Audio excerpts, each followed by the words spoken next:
नमस्कार, news our में आपका स्वागत है। मैं तरुणा। चलिए शुरू करते हैं 4 बड़ी खबरें। पहली खबर, भारत में लगता है चुनावों की पूरी प्रक्रिया में जल्द बड़ा बदलाव देखने को मिल सकता है।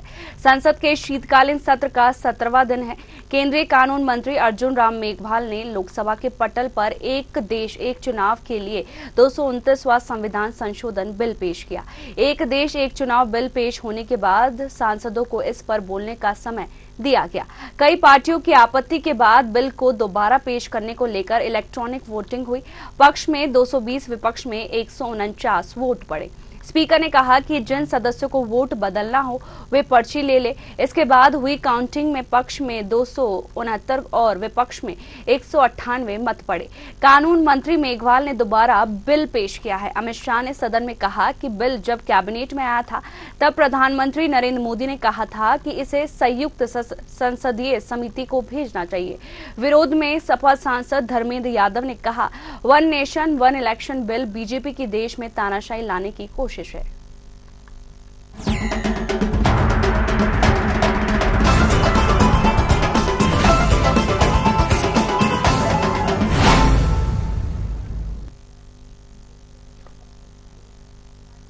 वहीं आपको बता दें कि पहली खबर है, लोकसभा में one nation one election bill pass हुआ है। वहीं अर्जुन राम मेघवाल ने लोकसभा के पटल पर एक देश एक चुनाव के लिए 129वां संविधान संशोधन बिल पेश किया।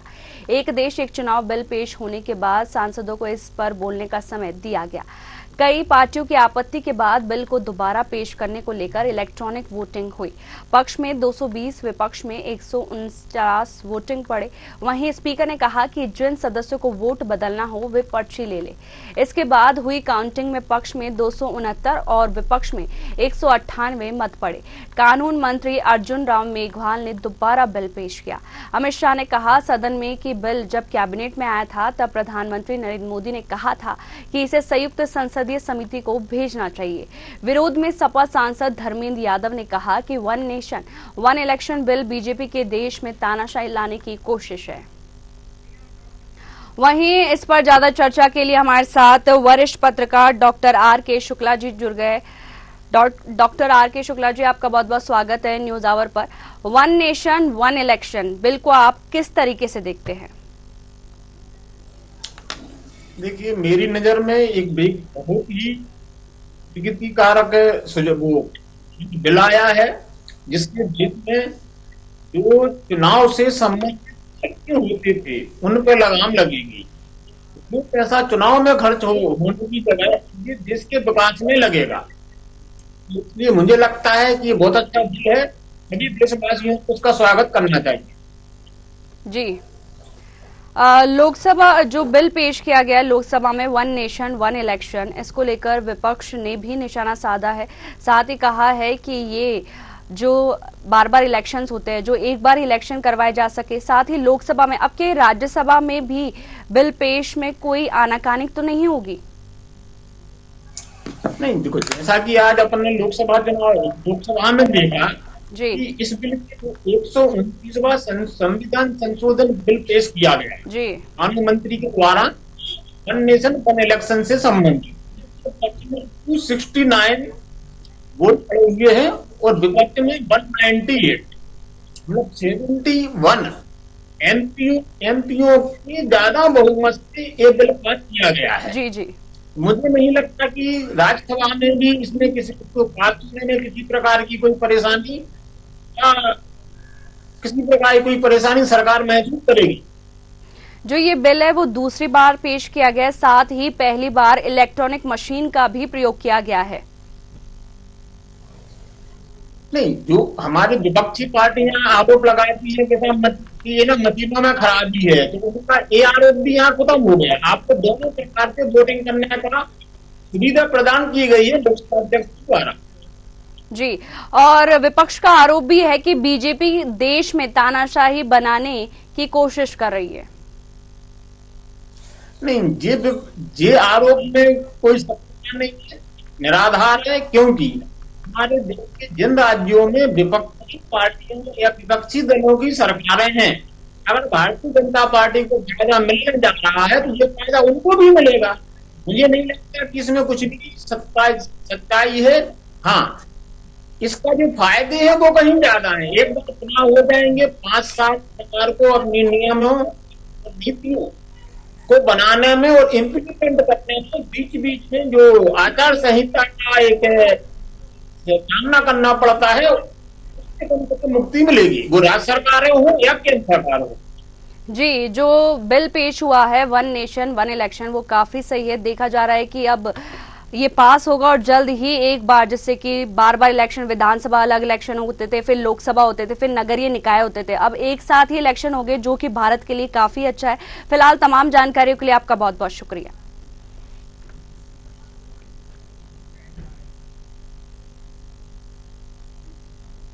प्रधानमंत्री नरेंद्र मोदी ने जयपुर में पार्वती कालीसिंध चंबल ERCP परियोजनाओं का शिलान्यास किया है। भजनलाल सरकार के 1 वर्ष पूरा होने के कार्यक्रम में पहली बार राजस्थान मध्य प्रदेश की परियोजना के समझौते को भी सार्वजनिक किया गया। पीएम ने इस समझौते में देरी के लिए कांग्रेस सरकार पर सियासी हमला किया है। उन्होंने कहा है कि कांग्रेस समाधान की बजाय राज्यों के बीच जल विवाद को भी बढ़ावा देती रही है। वहीं इस मौके पर मध्य प्रदेश के मुख्यमंत्री डॉक्टर मोहन यादव ने कहा कि ये 20 साल पुराना झगड़ा था। दोनों प्रदेश में ये जल की सौगात पीएम मोदी की वजह से ही पूरी हो पाई है। वहीं राजस्थान के मुख्यमंत्री भजनलाल शर्मा ने भी कहा कि इस परियोजना से राजस्थान के 21 जिलों को फायदा होगा। यहाँ की 2.5 लाख हेक्टेयर भूमि पर सिंचाई हो सकेगी। इस दौरान पीएम ने केंद्र और राज्य की 46,000 करोड़ से ज्यादा परियोजनाओं का उद्घाटन व शिलान्यास भी किया है। वहीं इस पर ज्यादा चर्चा के लिए हमारे साथ राजनीतिक विश्लेषक नजम अहसन जी जुड़ गए हैं। नजम जी, आपका बहुत बहुत स्वागत है न्यूज आवर पर। आज पीएम नरेंद्र मोदी का जयपुर दौरा है और साथ ही जो परियोजना है उसका शिलान्यास किया है पीएम नरेंद्र मोदी ने।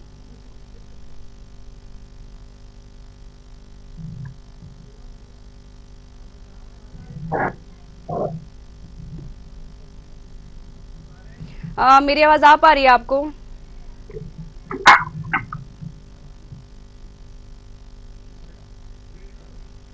बता दें कि पीएम नरेंद्र मोदी का हफ्ता में ये दूसरा दौरा है और जयपुर के दौरे पर है पीएम नरेंद्र मोदी। पार्वती कालीसिंध की परियोजनाओं की बड़ी सौगात दी है और साथ ही कहा है कि राजस्थान के 21 जिलों को पानी मिलेगा, कोई भी पानी से अछूता नहीं रहेगा। साथ ही 46,000 करोड़ से ज्यादा योजनाओं का उद्घाटन भी किया है पीएम नरेंद्र मोदी ने। साथ ही भैरव सिंह और वसुंधरा राजे को भी याद किया, क्योंकि ये जो योजना है वो उन्हीं ने चलाई थी और उन्हीं की वजह से अभी पीएम मोदी ने सफलतापूर्वक इसका उद्घाटन किया है। साथ ही भरत सिंह शेखावत, वसुंधरा राजे का भी जिक्र किया खुद के संबोधन में। साथ ही राजस्थान को देश का कनेक्टेड राज्य भी कहा है पीएम नरेंद्र मोदी ने। हर परिवार और हर किसान को पानी मिलेगा, ये पीएम ने कहा है। साथ ही जल विवाद के लिए कांग्रेस पर भी निशाना साधा है पीएम नरेंद्र मोदी ने। वहीं इस खबर पर ज्यादा चर्चा के लिए हमारे साथ राजनीतिक विश्लेषक नजम अहसन जी जुड़ गए हैं। नजम जी, आपका बहुत बहुत स्वागत है न्यूज आवर पर। पीएम नरेंद्र मोदी का आज हफ्ते में दूसरी बार जयपुर दौरा है, साथ ही पार्वती कालीसिंध परियोजनाओं का शिलान्यास किया है।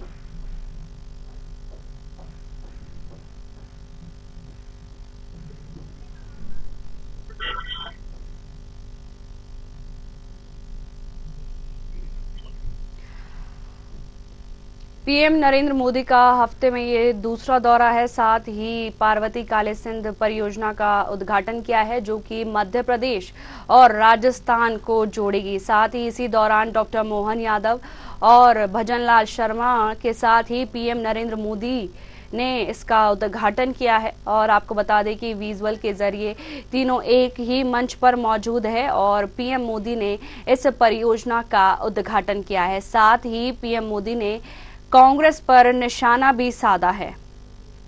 उन्होंने कहा है कि योजनाओं को लेकर पीएम नरेंद्र मोदी ने पानी पारस है, इसका महत्व राजस्थान में है। साथ ही हर जिले को राजस्थान में पानी मिलेगा, यह नरेंद्र मोदी ने कहा है।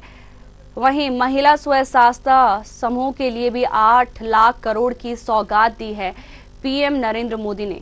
देश के लिए कांग्रेस जिम्मेदार है, वहीं कांग्रेस को पर निशाना साधा है और जल विवाद को लेकर कांग्रेस को ही वहीं 46,000 करोड़ के ज्यादा योजनाओं को सौगात दी है। बता दें कि पीएम ने राजस्थान में 21 जिलों का फायदा होगा पानी से। जयपुर, दौसा साथ ही अन्य जिलों को भी इसका फायदा मिलेगा। दोनों प्रदेश में जल की सौगात पीएम मोदी की वजह से ही पूरी हो पाई है, यह डॉक्टर मोहन यादव ने कहा है। साथ ही ये जो मामला है वो 20 साल पुराना झगड़ा था। पीएम ने समझौते में देरी के लिए कांग्रेस सरकार पर सियासी हमला भी किया है। उन्होंने कहा है कि कांग्रेस समाधान की बजाय राज्यों के बीच जल विवाद को ही बढ़ावा देती है। वहीं पीएम मोदी ने कई परियोजनाओं का उद्घाटन भी किया है। साथ ही 21 जिलों तक पानी पहुंचेगा, यह पीएम मोदी ने कहा है। वहीं भजनलाल शर्मा के 1 साल पूरा होने के कार्यक्रम में पहली बार राजस्थान मध्य प्रदेश की परियोजनाओं के समझौते को भी सार्वजनिक किया है। वहीं इस खबर पर ज्यादा जानकारी के लिए हमारे साथ राजनीतिक विश्लेषक फोनों पर नजम एहसन जी जुड़ गए हैं। नजम जी, पीएम नरेंद्र मोदी का हफ्ते में यह दूसरा दौरा है जयपुर का, साथ ही पार्वती काले सिंध परियोजनाओं की बड़ी सौगात दी है। जी, जहाँ तक देखा जाए ये भारत के जो प्रधानमंत्री नरेंद्र मोदी जी हैं, ये लगातार विकास का कार्य करते चले आ रहे हैं। और जिस तरह से राजस्थान में पानी की कमी के कारण आज राजस्थान में जिस तरह से उन्होंने ये किया है, तो जाहिर सी बात है कि एक अच्छा, और प्रधानमंत्री ने जिस तरह जल का ये काम किया है, बहुत ही अच्छा उनका ये विकास का जो रथ चल रहा है। तो अब ये हमें लगता है कि भारत में विकास का रथ चलेगा।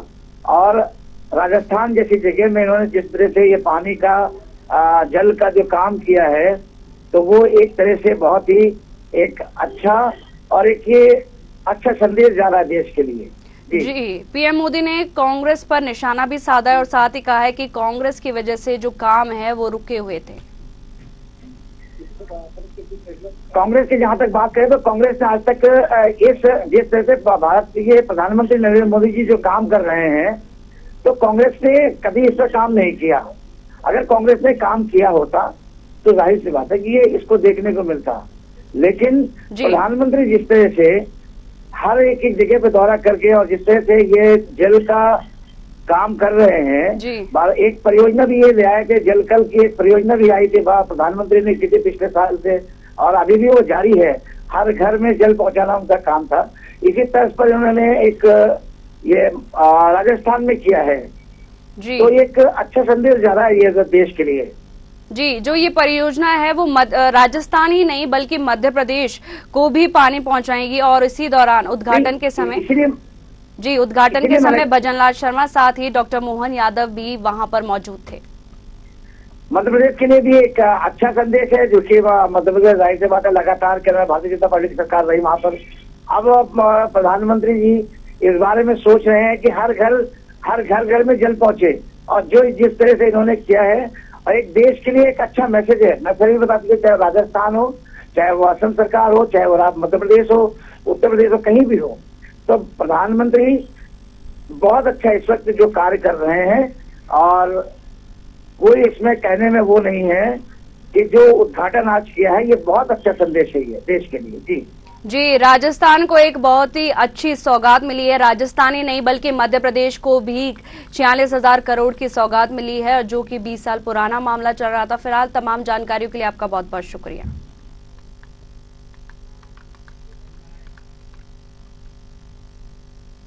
शीतकालीन सत्र के दूसरे दिन की शुरुआत भी हंगामेदार के साथ शुरू हुई। मध्य प्रदेश सरकार द्वारा लगातार लिए जा रहे कर्ज के विरोध में मंगलवार को नेता प्रतिपक्ष उमंग सिंघार के नेतृत्व में कांग्रेस विधायक हाथों में कटोरा लेकर विधानसभा पहुंचे।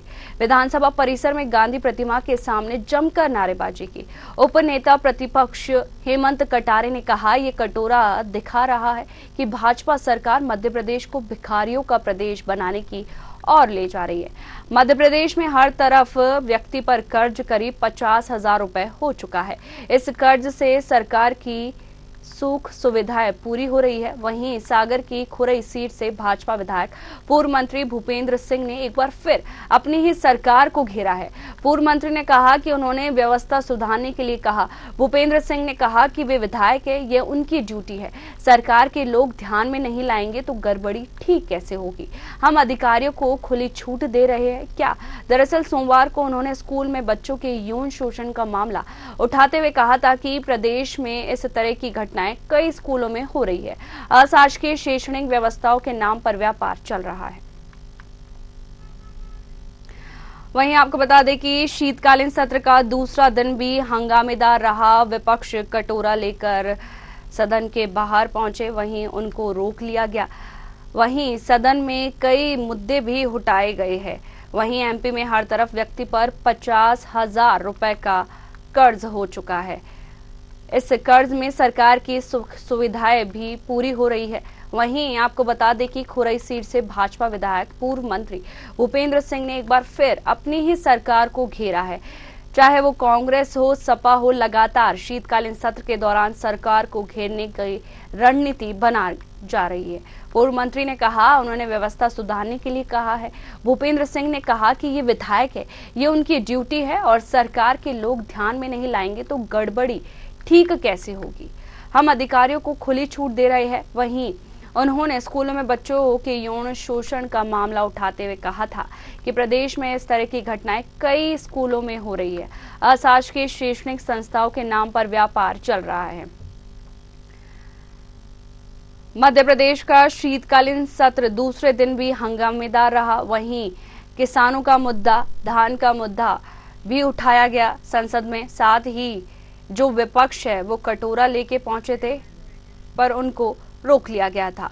बीजेपी पूर्व मंत्री भूपेंद्र सिंह ने भी काफी कुछ कहा है और मैंने व्यवस्था सुधारने को कहा, ये मेरी ड्यूटी है। सियासत और कर्ज का मर्ज लगातार जारी है। कर्ज के साथ बढ़ रही है सियासत। वहीं कर्ज पर कांग्रेस ने घेराव किया है कि हर एक व्यक्ति पर 50,000 का कर्ज है। बता दें, नेता प्रतिपक्ष उमंग सिंघार के नेतृत्व में कांग्रेस विधायक हाथों में कटोरा लेकर विधानसभा पहुंचे हैं। वहीं इस पर ज्यादा चर्चा के लिए हमारे साथ भोपाल से संवाददाता सत्यम शर्मा जुड़ गए हैं। सत्यम, शीतकालीन सत्र का आज दूसरा दिन है और वो भी काफी हंगामेदार रहा और विपक्ष कटोरा लेकर पहुंचे हैं। देखिए, निश्चित तौर पर आज तक सत्र दूसरा दिन और सत्र की शुरुआत होने के साथ ही लगातार देखा गया है कि बड़ी संख्या में जो विधायक थे जो कर्ज को देखा गया करीब 4 लाख करोड़ के करीब मध्य प्रदेश पर कर्ज है और इसको लेकर श्वेत पत्र लाने की बात लगातार कांग्रेस करती आई है। सुबह से हंगामेदार कटोरा लेकर के कांग्रेस विधायकों से सख्तियां लेकर के विधायक पहुंचे थे, जहां पर विरोध जता रहे थे। इसके बाद देखिए, आज क्योंकि मंगलवार का दिन था, आज की विधानसभा सत्र की शुरुआत मध्य प्रदेश में हुई थी पहली बार 17 दिसंबर को। उसके बाद देखिए लगातार विधानसभा सत्र आज 16वां सत्र वो है और संकट उपहार विधानसभा सत्र की घोषणा होती है। आप देखिए, एक बार फिर से जो हंगामे के बाद विधानसभा सत्र उसके बाद पहली बात की मंगलवार का आज पहला दिन था। दूसरा दिन था आपकी जो प्रश्नकाल लगा तो वो पहले महिलाओं के लिए मौका दिया गया। जो महिला विधायक आई है उनको मौका दिया गया प्रश्नकाल को। डीजी पाठक ने पहला सवाल पूछा था और जो पुलिस चौकी है दिल्ली में अपने क्षेत्र में उसको लेकर उन्होंने सवाल पूछा था। उसके बाद तमाम जो महिला विधायक है उन्होंने सवाल पूछे। उसके बाद जो 25 बार के विधायक है उन्होंने सवाल पूछे। कांग्रेस के जो रणनीति है वो लगातार साफ कर दिया कांग्रेस ने कि कर्ज प्राइम करप्शन को लेकर वो लगातार विधानसभा में हंगामा करते रहेगी और हंगामे के बीच जो कांग्रेस का कहना है कि 50,000 करोड़ रुपए का कर्ज अब तक मध्य प्रदेश के हर व्यक्ति पर हो गया है। तो समझ जाता है कि कांग्रेस ने अपनी केस साफ कर दी है कि अगर इस पर तो नहीं जाएगा। अभी देखिए, हमने जब बात की तो उसका आगे नेता प्रतिपक्ष हेमंत कटारे उन्होंने कहा है कि आगे करप्शन और क्राइम को लेकर के लगातार रणनीति बनाई जा रही है। आगे विधानसभा को मंजूर किया जाएगा कि वो जो सदन के पर चर्चा की जाए।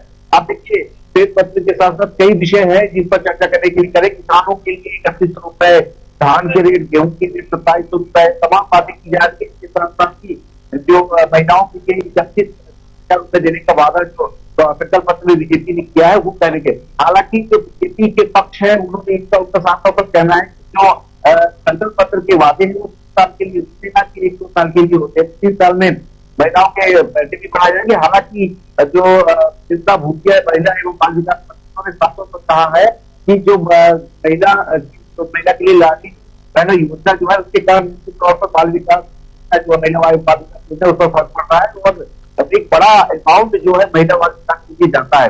इसके साथ उन्होंने चर्चा करने की बात की, तमाम बातें बीजेपी की तरफ से कई मुद्दे भी पेश उठाए गए। जो महिला जो महाविद्यालय है वहां पर नियमितता को लेकर मुद्दे उठाए गए हैं। जो राइस मिल्स के गोदाम में उनसे जो पैसा लेती है सरकार उसको लेकर भी हेमंत कटारे नेता ध्यानाकर्षण के दौरान उन्होंने मुद्दा उठाया लगातार। और आज की बात की रही कि आज विधानसभा सत्र में 30,000 करोड़ का जो अनुपूरक बजट है वो फिलहाल किया जाएगा, जिसका अभी इंतजार किया जा रहा है। और अनुपूरक बजट आते की जो आगामी है जहाँ पर विभागों को पैसे देने हैं उन विभागों को पैसे लाया जा रहा है। फिलहाल जो हंगामा के साथ बाद में इस पर अच्छी खासी चर्चा हुई और चर्चा इस बात की भी हुई उत्तर प्रदेश का शुरुआत हुई थी और आज की विधानसभा सत्र की शुरुआत 17 दिसंबर को आज इसलिए उसको लेकर पूर्व विधानसभा अध्यक्ष गौतम शर्मा और नेता प्रतिपक्ष सिद्धार और तमाम पर चर्चा की और पुराने तैयार किया और आगे विधानसभा को साफ तौर पर चलाने के लिए और अच्छे से विधानसभा चले आगे बढ़े उसके लिए तमाम बातें की चर्चा हुई। जी, जो शीतकालीन सत्र का आज दूसरा दिन है काफी हंगामेदार रहा, साथ ही विपक्ष ने सरकार को भी घेरा है। अब देखने की बात होगी कि जनता के मुद्दे सदन में उठ पाएंगे या नहीं। फिलहाल तमाम जानकारियों के लिए आपका बहुत बहुत शुक्रिया सत्यम।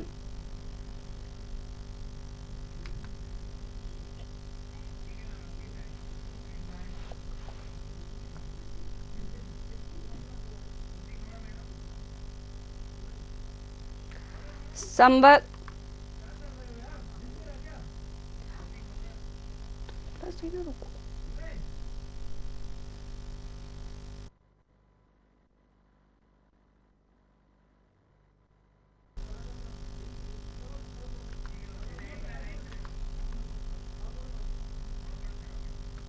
संभल में कार्तिकेय महादेव का एक बार फिर और बंद मंदिर मिला है। यह मंदिर हयात नगर के सराय तरीन इलाके में है। स्थानीय लोगों ने बताया कि मंदिर काफी समय से बंद था।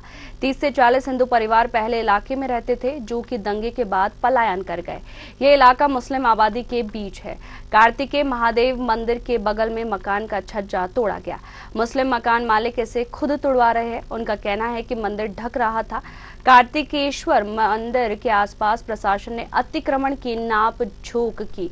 इसमें मतीन के मकान को चिन्हित किया जिसका 3.5 मीटर छज्जा अतिक्रमण में आ रहा था। इसके बाद मकान मालिक ने मजदूरों को बुलाकर अतिक्रमण को तोड़वाना शुरू करवाया। वहीं इस खबर पर ज्यादा जानकारी के लिए हमारे साथ संभल से संवाददाता रामपाल सिंह जुड़ गए हैं। रामपाल, देखा जा रहा है कि अभी संभल में एक और मंदिर मिला था, अभी देखा गया एक और मंदिर वहां पर मिला है, क्या है पूरा मामला? संभल में एक और राधा कृष्ण का मंदिर मिला है। उसके बाद में यहाँ प्रशासन जिस तरीके से खोजबीन कर रहा है, लगातार प्रशासन की जो कार्रवाई चल रही है, नगर पालिका जो टीम है लगातार यहाँ पर अतिक्रमण हटाने की कार्रवाई कर रही है डीएम और एसपी के नेतृत्व में। उसके बावजूद कहीं ना कहीं प्रशासन सतर्क होता हुआ नजर आ रहा है, क्योंकि यहाँ प्रशासन की जो लगातार कार्रवाई देखी जा रही है उसके बावजूद यहाँ जो हिंदू धर्म के लोग हैं, जो भक्तगण हैं, तमाम श्रद्धालु यहाँ पर मंदिरों में दर्शन करने के लिए आ रहे हैं। आप मेरे पीछे देख सकते हैं कि काफी संख्या में दिल्ली और मुरादाबाद और जो यहाँ से लोग 78 के दंगे के बाद यहाँ से पलायन करके गए थे, वो आज यहाँ पर मंदिर में दर्शन करने के लिए आ रहे हैं। उनको काफी उत्साह नजर आ रहा है उनके मन में, उनकी जो भावनाएं हैं प्रकट हो रही है कि जो दर्द उनका छलकता हुआ नजर आ रहा है तोड़ा, क्योंकि वो दर्द उस टाइम उनकी उन सरकारों में, कांग्रेस सरकार हुआ करती थी उस टाइम, लेकिन उनका दर्द उस टाइम प्रशासन सुनने वाला नहीं था। लेकिन आज प्रशासन उनका दर्द सुन रहा है। प्रशासन की नजरों में तो जो श्रद्धालु हैं, तमाम श्रद्धालु यहाँ पर दूर दराज से प्रसाद वितरण रहे हैं। आप मेरे पीछे देख सकते हैं मंदिर के प्रांगण में वही मंदिर है जहाँ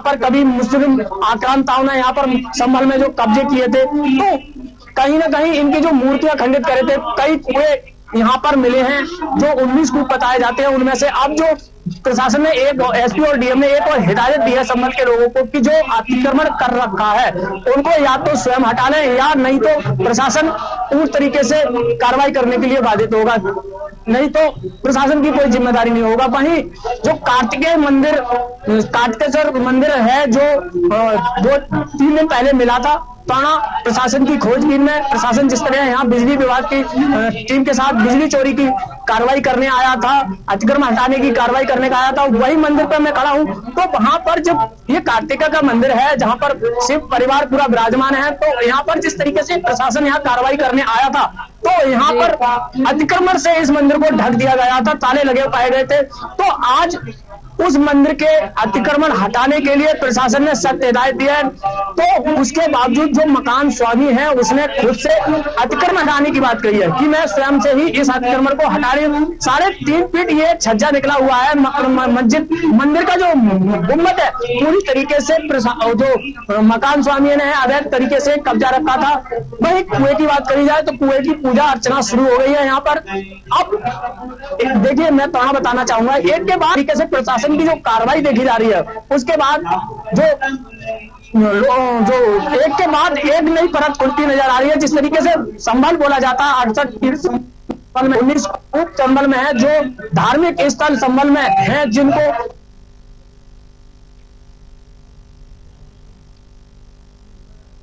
जी देखा जाए कि संभल में एक और मंदिर मिला है और जो मंदिर है वो जामा मस्जिद से कुछ ही दूरी पर मिला है। वहीं आपको बता दें कि जो वहां के मुस्लिम लोग हैं उन्हीं ने ही ये मंदिर बताया है और प्रशासन को इसको लेकर सूचना दी है।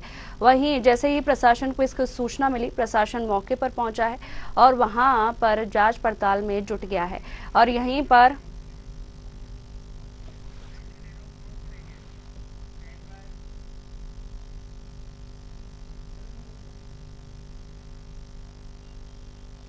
फिलहाल इन 4 बड़ी खबरों में इतना ही। बने रहिए न्यूज़ आवर के साथ। नमस्कार।